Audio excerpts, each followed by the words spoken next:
Today on r/MaliciousCompliance. I thought I mastered malicious compliance, then my wife showed me how it's really done.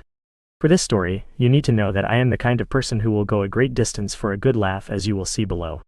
I love this story, and we tell it every once in a while, even though it has been more than 20 years. I live in the US and I own an IT support company.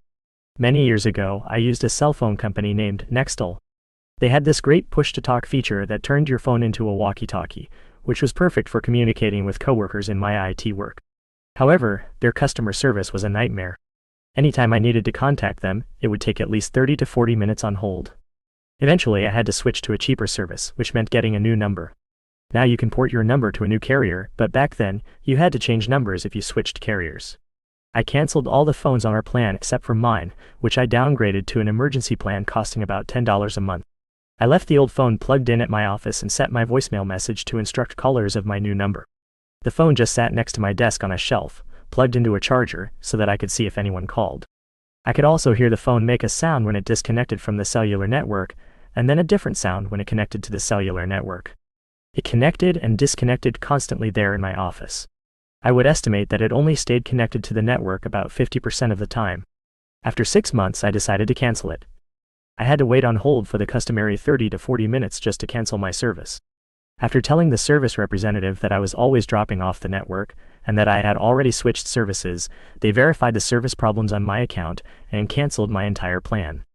I wasn't under any contract at the time, so there was no problem canceling my service with Nextel. As expected, I got my final bill. It was somewhere around $10 since that was my monthly plan, just the emergency plan, and I didn't make any phone calls. I paid the bill and was happy to be done with that carrier. Then in the next month I got a bill for 4 cents. Yes, just 4 cents. I figured it was a clerical error and ignored it, expecting them to write it off. But no, each month another bill for 4 cents arrived. I was incredulous. I checked the postmark and saw that the postage to send me the bill was costing them 10 times more than the bill itself. And they kept sending the bill every month. I could have paid the bill, but it seemed ridiculous to write a check for 4 cents and spend more on a stamp. After 6 months, I finally had enough and decided on some very petty malicious compliance. I decided to invest the 40 minutes on hold to call Nextel to work this out. By golly, if they wanted my 4 cents, I would give them my 4 cents. I planned to wait on hold for 40 minutes and pay the 4 cents with a credit card, knowing it would cost them more in fees. I told my wife about my plan, thinking it was the perfect malicious compliance story. But my wife, the true master of malicious compliance, suggested an even better idea. Call and ask if I could make payments on the 4 cents, splitting it into 2 payments on my credit card. OMG. I was in the presence of malicious royalty. I called, waited on hold for 40 to 45 minutes, and finally got through to a representative. The representative sounded like one of those airport terminal attendants who act like they are checking your reservations, but instead they are writing a Stephen King-length novel. I could hear the clickety-clackety sound of the keyboard. The female representative was constantly typing as I explained that I had canceled my service but kept getting the final bill and proposed making payments. The representative, typing away, said she'd look up my account. As she typed away at her keyboard, I explained that I had gotten the final bill and that I would like to set up a payment plan to take care of the outstanding balance. I told her that I would like to pay half on my credit card today and pay the remaining half the following month. She was agreeing with me and typing away when suddenly she stopped typing and went quiet. "Sir," she said. "Yes?" I replied. "Are you aware of the balance amount?" "Yes," I said. 4 cents, she said. "Yes," I said. "I figured that you really wanted that 4 cents because you keep spending all this postage to send me bills each month, so I'm just calling you to take care of it." After a brief silence, I heard the clickety-clack of the keyboard again, and she said that I would not have to worry about the balance because she was writing it off. I insisted on giving my credit card for the first half of the payment, but she firmly dismissed it and assured me I wouldn't get any more bills. My wife's suggestion turned a simple prank into a masterpiece of malicious compliance. I may be good at it, but my wife is on another level. And you really have to want to do malicious compliance to wait on hold for 40 minutes? For our next story. I bit my dental hygienist. So this morning, I went to my dentist's office to have a root planning, which is where a dentist numbs your mouth and a dental hygienist cleans under your gums. At some point, the dental hygienist had asked me to close my mouth, and I closed my mouth halfway. She got annoyed and told me again to close my mouth. I closed it almost all the way. She gasped and barked at me, "Close it." The reason why I didn't close it all the way was because she was holding my bottom lip with a mirror on a stick, and her pinky was between my teeth. But I thought to myself, okay, if you insist on yelling at me to close my mouth, I will. So I closed my mouth and bit her pinky. she then yelled and shook her hand in pain. Our last story for today. If you don't like it, then leave. Okay, I will. Cast. Karen manager, store manager, meat manager, grocery manager, .me. This story takes place about 2 months before I quit my job at the grocery store and started my first year of college. This story has a bit of exposition, so please bear with me. I was glad when I got to put my Karen manager in her place. Things had slowly started to cool down, and for the next few months it was business as usual. The old store manager had to open another store, so they brought in a new one. This one was very professional and quite kind. This store manager always recognized various employees in different departments for their hard work. This recognition of us lower employees made our Karen manager less than happy. I had started to notice a lot more people being hired, and everyone's hours suffered because of it. I found out later they did this because part-time employees could be paid less and they wanted to cut costs. It's the life of a retail worker.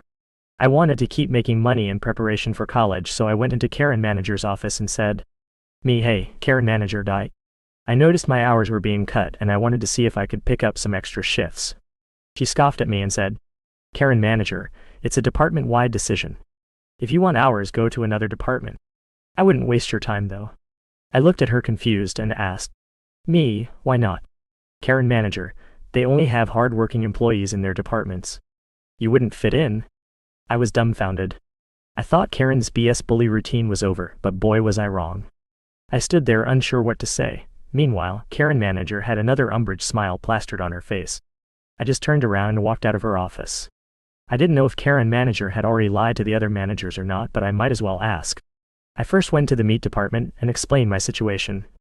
I told the manager that our department's hours were being cut and asked if I could do anything to help them out. The meat manager smiled warmly and said, Meat manager, I understand how frustrating low hours can be. We have a guy on vacation for a few weeks, and we have had to stay late to wash all the pans and plates for our meat. It's simple washing and drying. You get to wear headphones within reason, and you would make what a starting meat associate would. Want the job? I was beaming and immediately took the offer. The job was simple as he promised, and I took it seriously. I wanted to show other managers that I was a hard worker and reliable. 3 weeks passed by with no issue. Inevitably, their missing associate came back and I had to be let go from that position. Luckily, I had spoken to the grocery manager the day before, and our conversation was somewhat similar. I explained my situation and she understood. She said, Grocery manager, you just need to tidy up the shelves, put out product on aisle-labeled carts, and unload trucks when they come in. Your pay will be a starting grocery associate pay. For context, both types of associate pay were an increase from my normal department. I took the offer and immediately helped the grocery department. Everything was fine until grocery hired a full-time employee and I had to go back to my normal department. I expected business as usual, but I got one heck of a surprise. The first day back, Karen manager yanked me in her office. The conversation went like this. Karen manager, what the heck do you think you are doing, OP? I told you our department's hours were cut. I know you said I could try working with other departments. You also said some other nasty things, but I don't care to repeat those. She glared at me and said, Karen manager, OP, you are making our department look bad. We are trying to cut costs and you are burning through hours we don't have. I decided to correct the smug Karen and said, I understand you want to cut costs and you only have so many hours. I didn't take up any extra hours from our department. I took your rude suggestion and worked for other departments that were short-staffed and had an abundance of hours. I did nothing wrong. She growled at me and said, Karen manager, listen OP, it's not fair to others in our department if you get full-time and other employees don't. I held my ground and said, this system of hiring tons of part-timers is stupid, and it's hurting quality full-time employees who need the hours. If you insist on hiring all these people, there is nothing stopping them from doing exactly what I did. There are plenty of departments that could use help. I was fed up with Karen's attitude and spoke my mind. Karen manager, if you think my management practice is so ridiculous, you can just leave. I was tired of her BS and just smiled. Okay, I will. I turned in my effects and clocked out. I said bye to my friends and drove home. The next day I was enjoying sleeping in for once when I got a phone call. It was the new store manager. I answered. Hello store manager, how are you this morning? Store manager, sorry to bother you OP, but could you come back to the store? I looked over the firing of you yesterday and Karen manager was totally out of line. I talked to other managers you have worked for and they all had glowing reviews of your work. We are pretty short-staffed and we need you back. I smiled. It was always nice to be needed after all. If you transfer me to grocery effective immediately with the pay bump to boot. I will help your department when needed, but I want grocery manager as my new boss. Store manager. Done. I just pulled up your file and transferred you over. You have my word, grocery manager is your new boss and Karen manager has no authority over you anymore. I will be having a long talk with her over her managerial practices, believe me. I smirked and said, I will see you in 10 minutes. I drove to the store and walked in. I picked up my effects from the store manager and shook his hand. I saw the shocked form of Karen manager and snickered. I turned to a nearby customer with a smile. These last few weeks were going to be the best. And those are all the stories we have for today. See you tomorrow.